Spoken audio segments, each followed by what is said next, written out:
ඊයේ රෑ 9:10ට විතර හරියද? වැවරවුමේ මං කාලේ හැම ඔය බංගුවටලා වාඩිලා හිටියනේ ආතරලේ කියන්නේ. මම එහෙම ඉන්නව පොඩ්ඩක් රෑට එහෙම ඇවිල්ලා ඉන්නවා හරියද?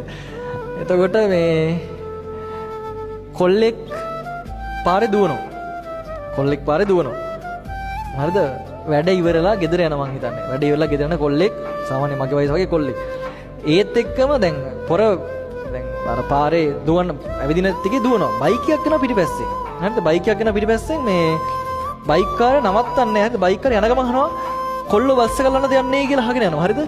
ඌ ස්ලෝ කරන්නේ නැහැ. අරින් බස් එක වැවරොම එහා පැත්තේ අදිනවා. බස් එක අවසාන බස් එක ඕකේ ගෙදර යන දින බස් එක. අර බයික් යන පොර මේ යන ගමන් නතර කරන් ගියොත් බස් එක යදිනවා. පොර නතර කරනකොට අහනවා කෑ ගහලා කොල්ලෝ බස් එක ගන්න දුවන්නේ කියලා. ඌ කෙලගෙන ගිහිල්ලා බස් එක ඉස්සරහට ගිහලා බස් එක නවත්තනවා. ඒක අරු වෙනකන් ඉන්නවා. ඒක මාර සිද්ධියක් කොහොමද? අපිට වෙනවනේ චූටි කියලා ඒවා චූටි නෑ බා. ඒ අර කොල්ලා රෑ වෙනකන් වැඩ කරලා උට ගෙදරට බස් එකක් නැහැ එතනින් පස්සේ.